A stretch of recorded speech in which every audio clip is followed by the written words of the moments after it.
Pastores, seminaristas e crentes ao redor do mundo que participaram do seminário online Shincheonji, Testemunho da Revelação do Antigo e Novo Testamento por capítulo, prazer em conhecê-los.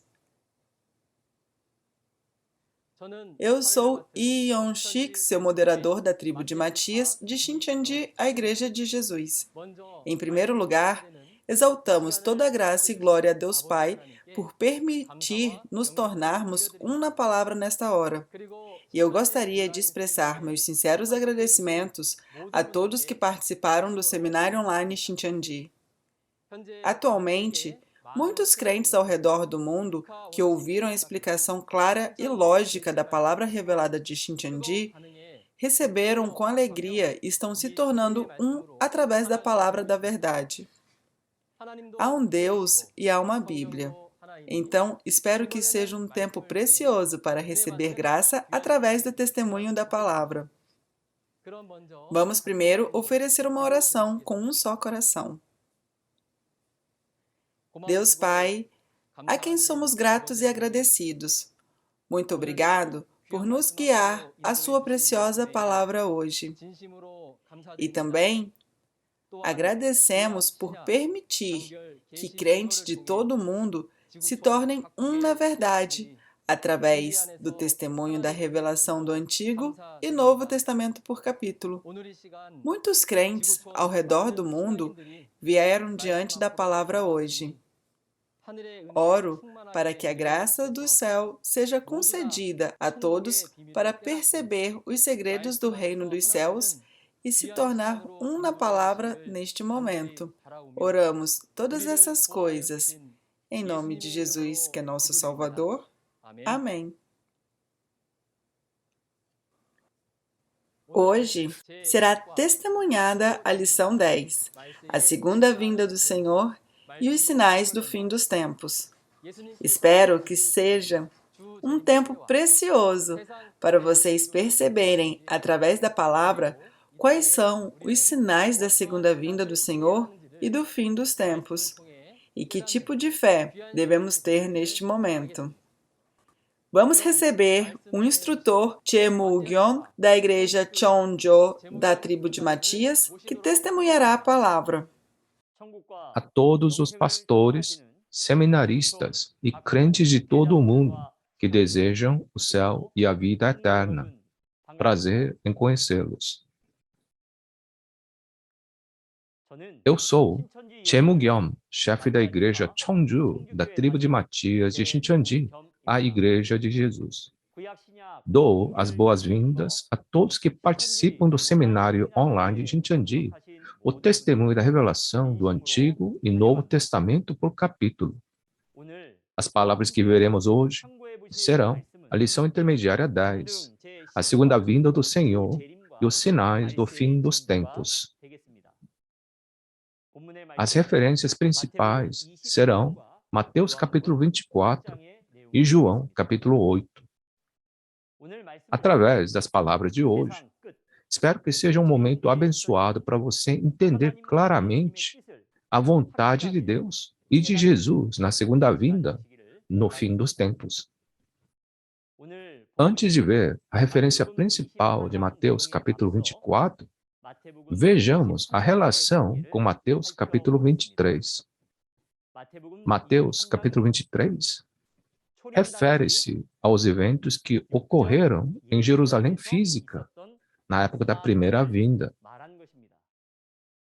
No entanto, Mateus capítulo 24 prediz os eventos da segunda vinda do Senhor e o fim dos tempos, e se refere à destruição da Jerusalém espiritual, ou seja, a denominação do povo escolhido. Agora, vamos para Mateus capítulo 24, olhar um por um comigo. Primeiro, nos versículos 1 a 3, apresenta o que motivou Jesus a falar das palavras de Mateus, capítulo 24. No versículo 1, quando Jesus saiu do templo, os discípulos aproximaram-se dele para lhe mostrar as construções do templo. Diz que esse templo de Jerusalém levou 46 anos para ser edificado, mas Jesus disse que esse templo seria destruído, que o templo de Jerusalém que eles estavam vendo não ficaria pedra sobre pedra, seriam todas derrubadas. Quando os discípulos de Jesus ouviram essas palavras, eles se reuniram novamente no Monte das Oliveiras e lhe perguntaram: quando acontecerão essas coisas? E qual será o sinal da tua vinda e do fim dos tempos?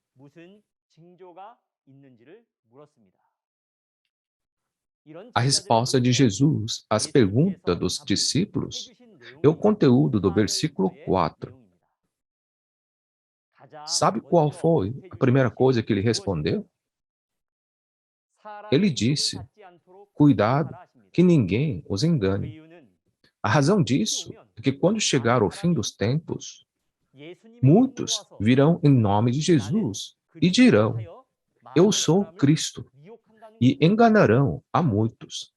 Diz que é necessário que tais coisas aconteçam, mas ainda não era o fim. Nação se levantará contra a nação e o reino contra o reino. Eles lutarão e batalharão. Significa que haverão calamidades e guerras. Já que diz reino contra reino, não é a luta dentro de um reino, mas entre dois reinos, não é? Como ele está respondendo à pergunta do Templo de Jerusalém nesse momento, esse reino é o reino de Deus, a Jerusalém. Essa Jerusalém é o tabernáculo dos crentes, a denominação que pertence a Deus. Então, qual é o outro reino que se levantará contra o reino de Deus, a Jerusalém? O reino que se levantará contra Jerusalém será o reino do diabo, isto é, a denominação que pertence ao diabo. O que a Bíblia diz sobre esse reino e esse povo que pertencem ao diabo?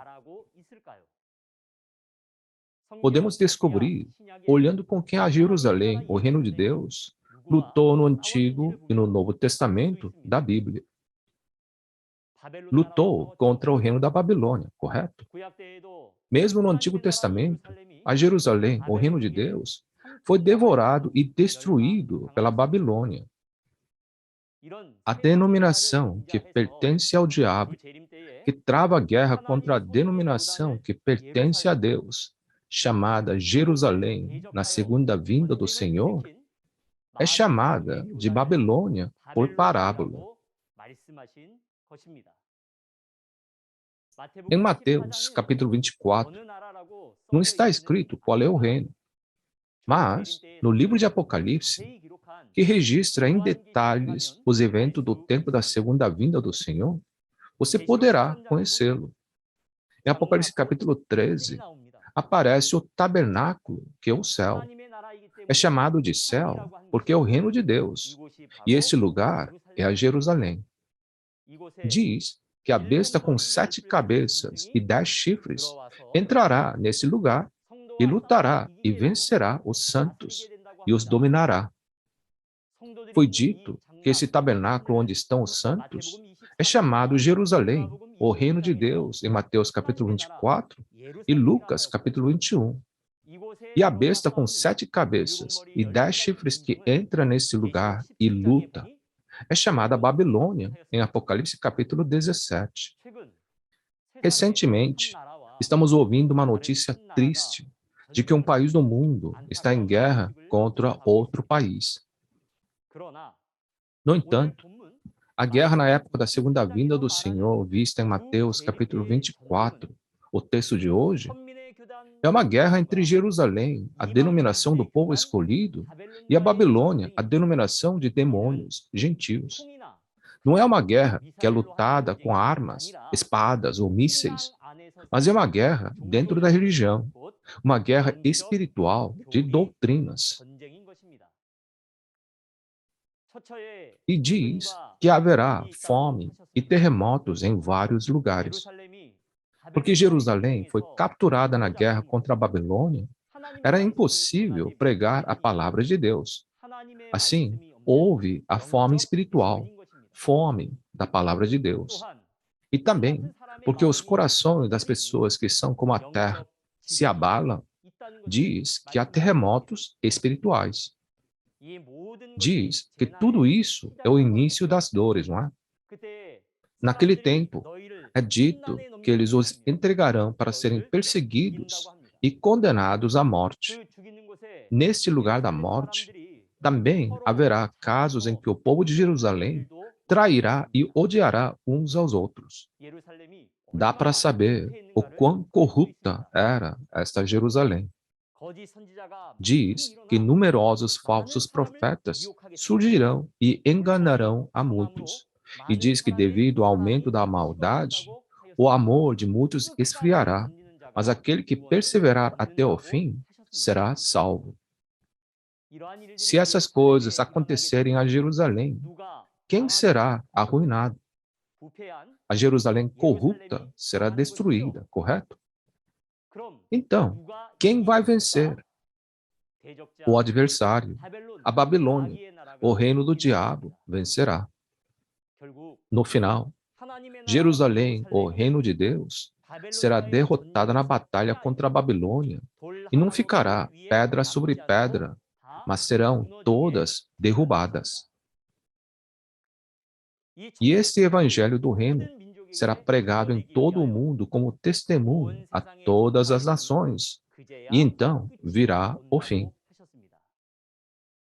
De outro modo, isso significa que se não for pregado ao mundo inteiro, o fim não virá, não é? Isso significa que é uma profecia que diz que quando for pregado ao mundo inteiro, se cumprirá e chegará ao fim.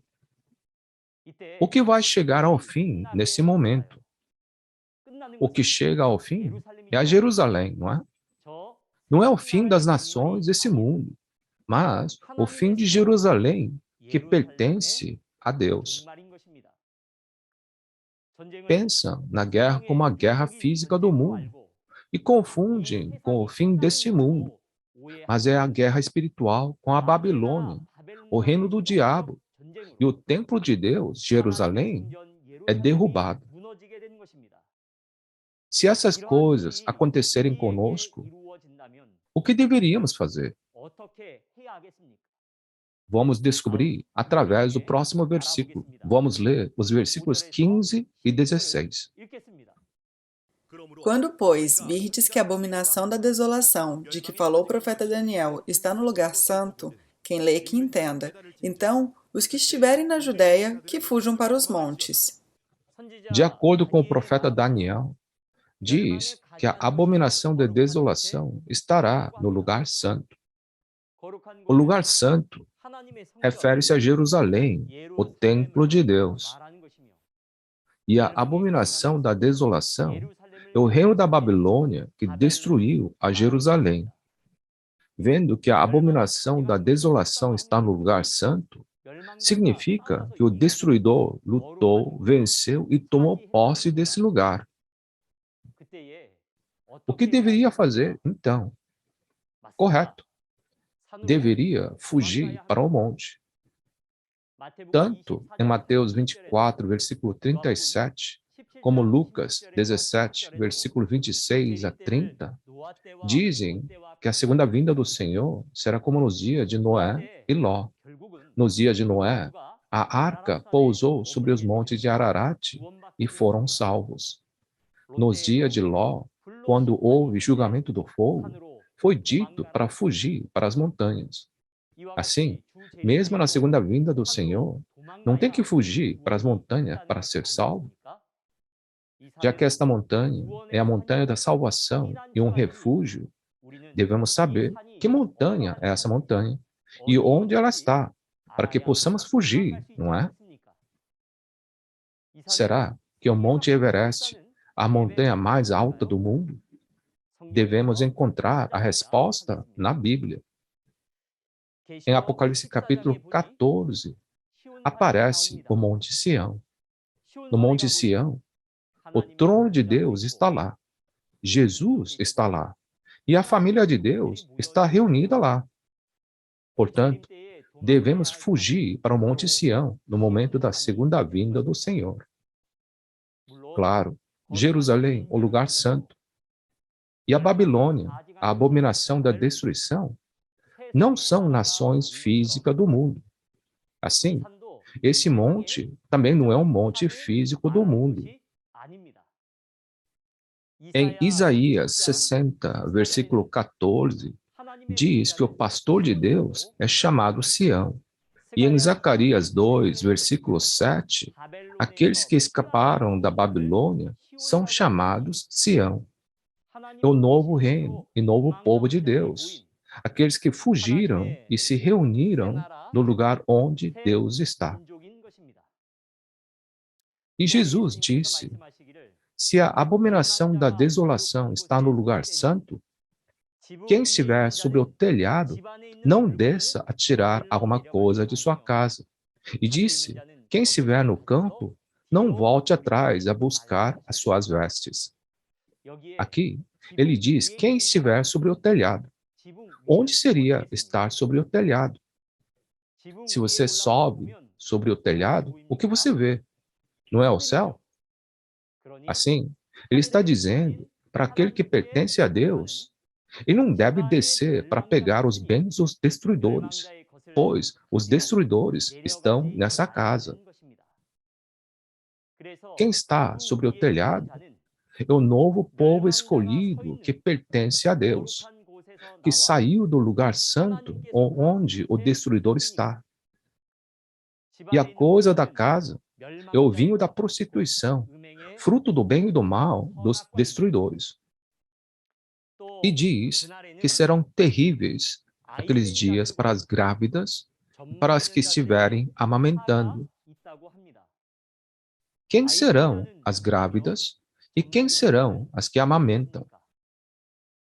É fácil de entender isso se pensarmos o que o apóstolo Paulo disse. Em 1 Coríntios capítulo 3, versículo 2, Paulo disse que ele estava dando leite. Como o Paulo, que não é uma mulher, pode dar o leite? Em Gálatas 4, versículo 19, Paulo diz que estava sofrendo dores de parto. Obviamente, Paulo era um homem. Como ele poderia sofrer dores de parto? Isso não é algo físico, mas é algo espiritual. Amamentar é dar o leite espiritual, isso é, o alimento do espírito, a palavra de Deus. Assim como uma mulher recebe a semente de um homem e dá à luz um filho, o pastor recebe a semente da palavra de Deus, dá à luz e cria os santos. É por isso que o pastor é dito ser mulher por parábola. As grávidas e as que amamentam estão se referindo a todos os pastores de Jerusalém. Os pastores de Jerusalém recebem ais porque perdem na guerra contra a Babilônia e o inimigo está no lugar santo. E diz: orem para que a fuga de vocês não aconteça no inverno nem no sábado. Está dizendo para não descansar como no inverno ou no sábado, mas estar alerta e fugir dos destruidores. Porque haverá então grande tribulação, como nunca houve desde o princípio do mundo até agora, e nem jamais haverá. O princípio do mundo aqui se refere ao tempo da criação de Jerusalém. É dito que não houve uma tribulação tão grande como essa, porque depois do princípio, isso é, depois da criação de Jerusalém, Jerusalém foi destruída pelos destruidores, perdendo o reino e o povo. Diz que se aqueles dias não fossem reduzidos, ninguém sobreviveria. Esses dias são o período em que Jerusalém é destruída pela Babilônia. No Antigo Testamento, Jerusalém foi destruída pela Babilônia por 70 anos. Mas, na segunda vinda do Senhor, quando o Novo Testamento é cumprido, está dizendo que o período de destruição será reduzido. Indo para Apocalipse capítulo 13, que é o mesmo conteúdo do texto, o período de destruição foi reduzido para 42 meses. A razão pela qual o período de destruição foi reduzido dessa forma é para que os eleitos sejam salvos na carne. A palavra que ele deu a seguir foi a palavra de advertência. Ele disse: se alguém te disser, vejam, aqui está o Cristo, ou ali está ele, não acreditem. E disse: falsos cristos e falsos profetas aparecerão, e, se possível, enganarão até os eleitos. Portanto, não acredite se disserem Cristo está no deserto ou ele está dentro de casa. É porque, como o relâmpago sai do Oriente e se mostra no Ocidente, ele disse que assim será a vinda do Filho do Homem. Se Jesus vier em carne, ele não viria brilhando como relâmpago aqui e ali assim. Na Bíblia, diz que o Espírito se move como um relâmpago.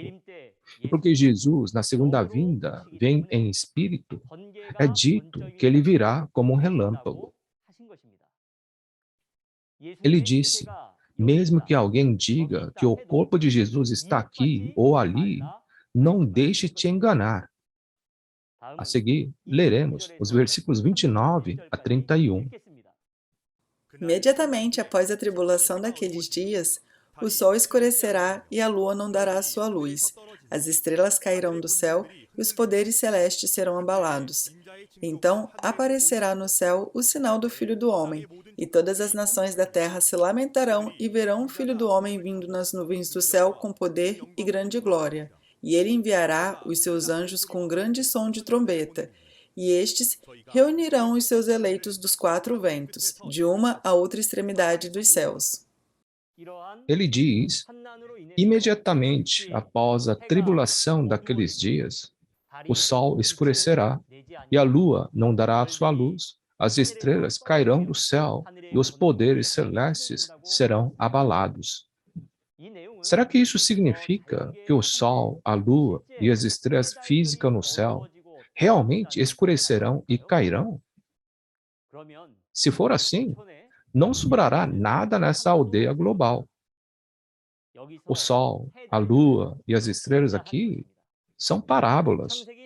Em Gênesis 37, versículos 9 a 11, diz que a família de Jacó, o povo escolhido de Deus, era chamado de sol, lua e as estrelas. O céu, que é destruído no texto, é o tabernáculo de Jerusalém. E é dito que o povo escolhido de Jerusalém, na segunda vinda do Senhor, se chamaria de sol, lua e as estrelas. O sol, a lua e as estrelas escurecerem e não darem a luz, significa que os pastores e evangelistas de Jerusalém foram destruídos e não podiam mais pregar a palavra de Deus, que é como a luz. Eles eram propriedade de Deus do céu, mas agora passaram a pertencer aos destruidores. Isso é cair do céu para a terra. Isto não é o fim do mundo físico, mas o fim de Jerusalém. Ou seja, isso é o fim do mundo de Jerusalém.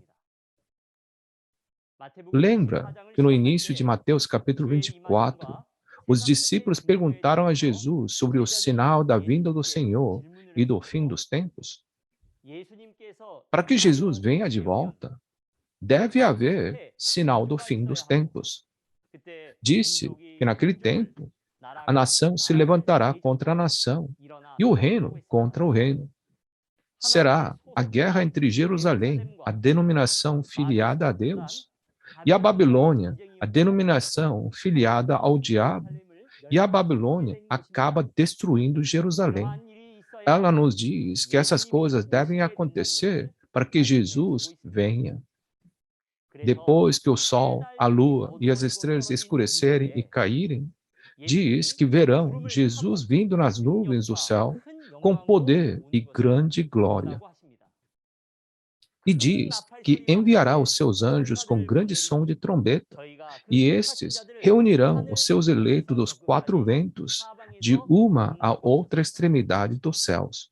Então, qual é a razão para os anjos reunirem os eleitos? É para colher a primícia madura de Apocalipse capítulo 14, da semente semeada na primeira vinda de Mateus, capítulo 13, para criar as 12 tribos, selando-as em Apocalipse capítulo 7. Em Mateus 8, versículos 11 a 12, diz que os que não são colhidos são os súditos do reino, que são lançados fora nas trevas. E os que são colhidos são os que vêm do Oriente e do Ocidente e se sentam no reino do céu. Assim, na segunda vinda, o fim dos tempos, há Jerusalém que é destruída por trair a Deus, e há a Babilônia que entra em Jerusalém, luta e a destrói. E depois de haver esses eventos, aparecem os selados, as 12 tribos do novo reino, novo povo de Deus. Diz que todas essas coisas acontecerão antes que passe essa geração. E disse que o céu e a terra passarão, mas as palavras de Jesus jamais passarão. Então, a profecia de Mateus, capítulo 24, certamente se cumprirá. Mas, quanto ao dia e à hora, ninguém sabe. Diz que somente o Pai sabe. Um crente que espera o céu e a vida eterna deve estar sempre desperto e refletir sobre essas palavras e ser capaz de saber quem sou eu e se fui criado de acordo com a Bíblia. Então, como podemos saber? Poderá saber olhando para o próximo conteúdo. Diz que 2 homens estarão no campo. Um será levado e o outro deixado, não é? E diz que 2 mulheres estarão trabalhando num moinho. Uma será levada e a outra deixada. Isso acontece durante o tempo da colheita, quando os eleitos são reunidos. Aqueles que são levados são os nascidos da semente de Deus e ceifados. Mas os que são deixados são nascidos da semente do diabo e não são ceifados.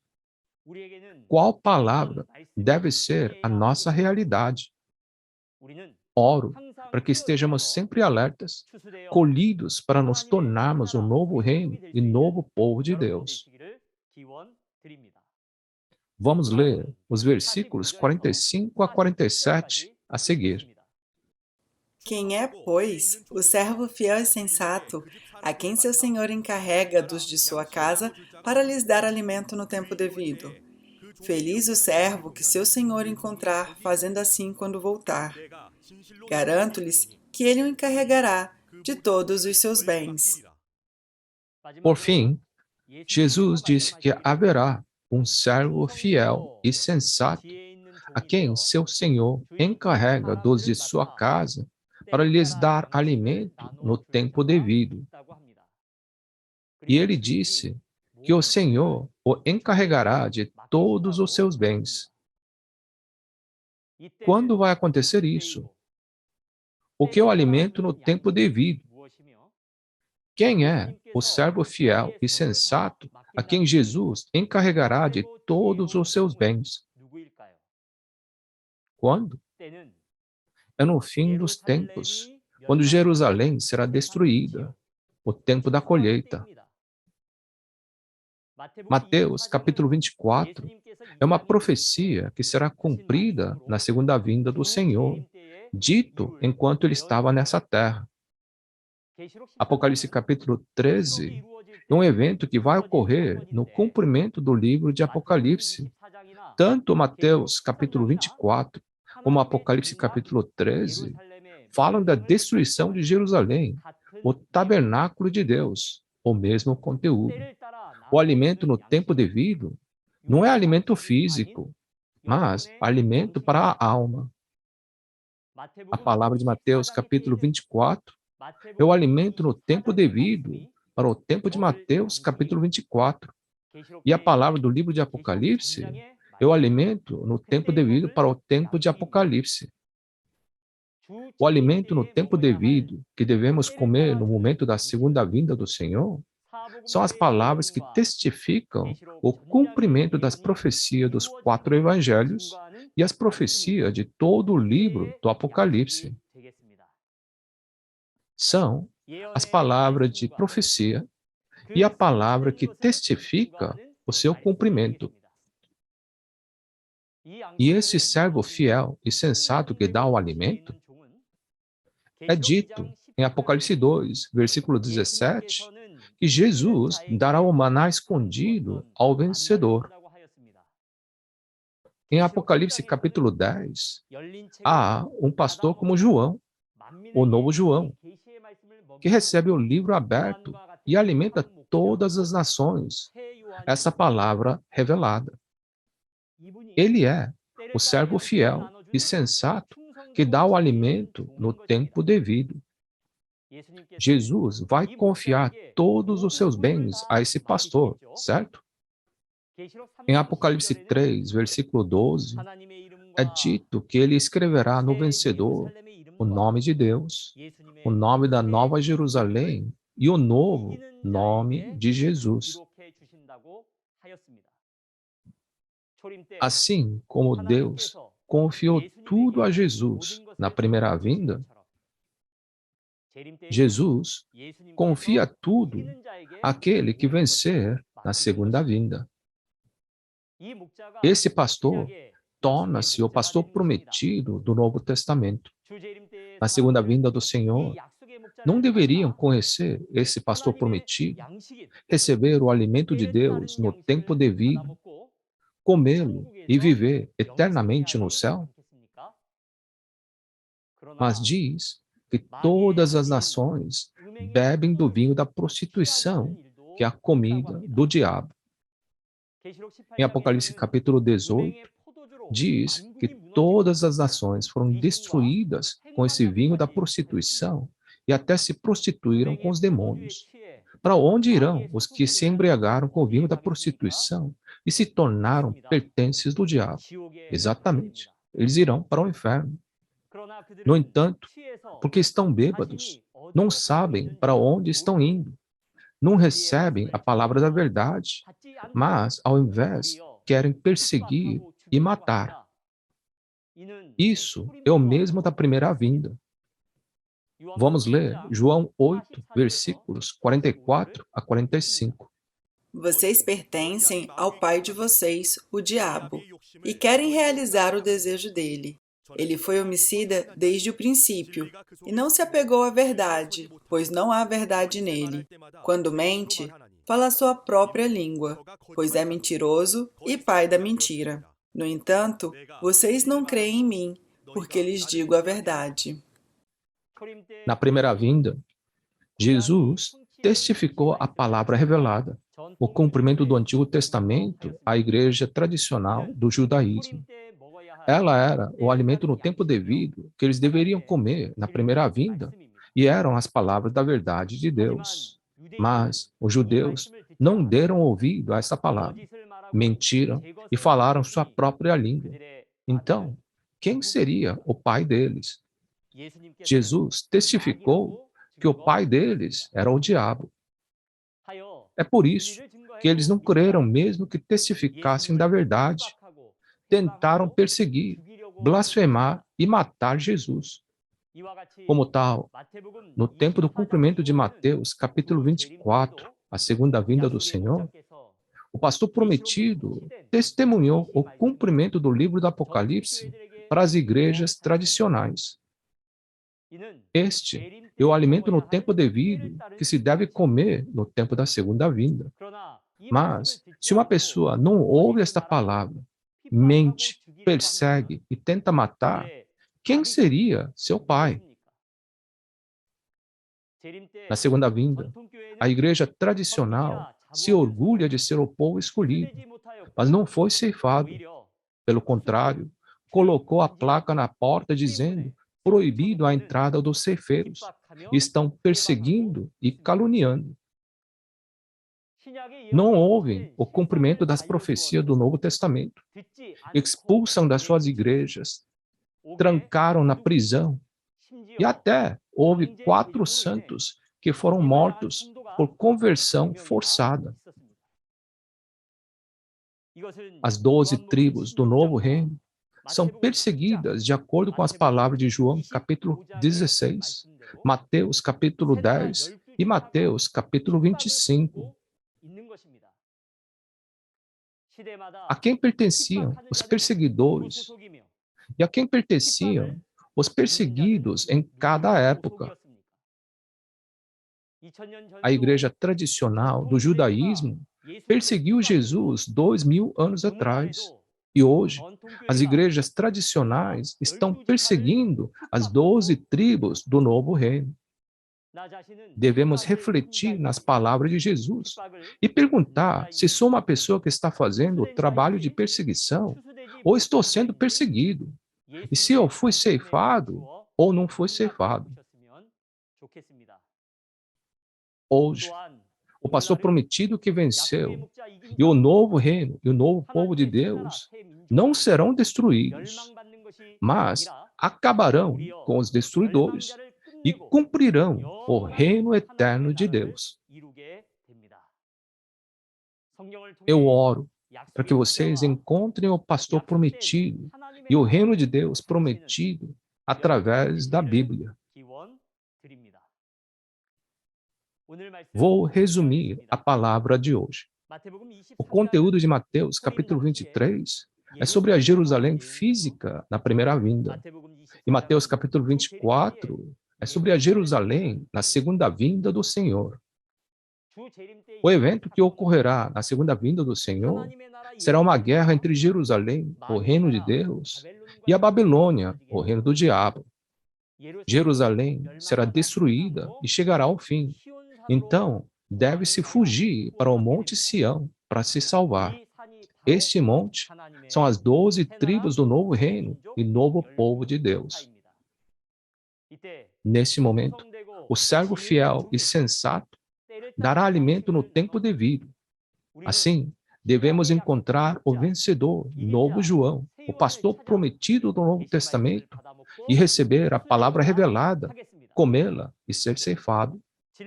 Não devemos perseguir como a igreja tradicional do judaísmo, que não acreditou na verdade e perseguiu. Mas devemos verificar se fomos criados de acordo com a Bíblia. Da próxima vez, um palestrante que compartilhará a mensagem muito melhor do que eu, testemunhará a palavra da lição intermediária 11, o banquete de casamento do Cordeiro, a lâmpada e o óleo, com o texto de Mateus, capítulo 25. Estamos ansiosos para vê-los novamente na próxima vez. Por fim, vou encerrar proclamando We Are One, no sentido de que somos um em Deus e Jesus. Nós transcendemos etnias, nações e religiões. Somos um em Deus. We are one. Vamos todos orar juntos. Deus Pai, a quem somos gratos e agradecidos. Agradecemos sinceramente pela graça que você concedeu a todos nós para ouvir suas palavras através do seminário online de Xintiandi neste momento, juntamente com pastores, seminaristas e crentes em Deus e Jesus de todo o mundo. Testemunho da revelação do Antigo e Novo Testamento por capítulo está sendo testificada com 6 pontos de lógica. Então, conceda-nos olhos para ver, ouvidos para ouvir e coração para entender, para seguir a palavra da revelação e habitar junto no seu reino.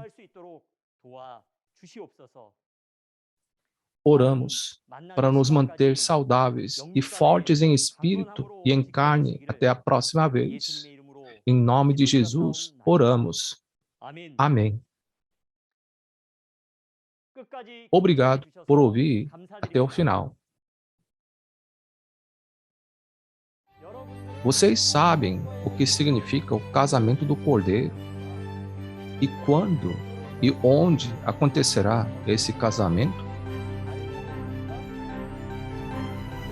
E vocês prepararam a lâmpada e o óleo? Quem são vocês, segundo a Bíblia? São os que se casam com o diabo em Apocalipse capítulo 18? Ou são os que se casam com o Cordeiro em Apocalipse capítulo 19? Como vocês viram no vídeo, na próxima lição será testemunhada a lição 11, Mateus capítulo 25, o banquete de casamento do Cordeiro, a lâmpada e o óleo. O horário é o mesmo de hoje, às 10 horas. O Seminário Online Shincheonji, Testemunho da Revelação do Antigo e Novo Testamento por capítulo, está sendo transmitido simultaneamente em 24 idiomas ao redor do mundo através do canal oficial do YouTube de Shincheonji, a Igreja de Jesus. E estamos ouvindo muitas boas notícias de várias denominações ao redor do mundo que desejam se tornar um com Shincheonji. Certifiquem-se de participar da próxima palestra. Espero que possamos aprofundar nossa compreensão da palavra. Além da palavra que ouviram hoje, se vocês tiverem mais curiosidades ou perguntas sobre Shincheonji, a Igreja de Jesus e a palavra, entre em contato com o número do representante de cada tribo mostrado na tela. Iremos orientá-los detalhadamente. Agora, concluiremos todos os procedimentos do seminário com a oração do Pai Nosso. Pai nosso que estais no céu, santificado seja o vosso nome. Venha a nós o vosso reino, seja feita a vossa vontade, assim na terra como no céu. O pão nosso de cada dia nos dai hoje, perdoai as nossas ofensas, assim como nós perdoamos a quem nos tem ofendido. E não nos deixes cair em tentação, mas livra-nos de todo o mal, pois seu é o reino, o poder e a glória, para todos sempre. Amém. Agradeço sinceramente a família de Deus por estar conosco.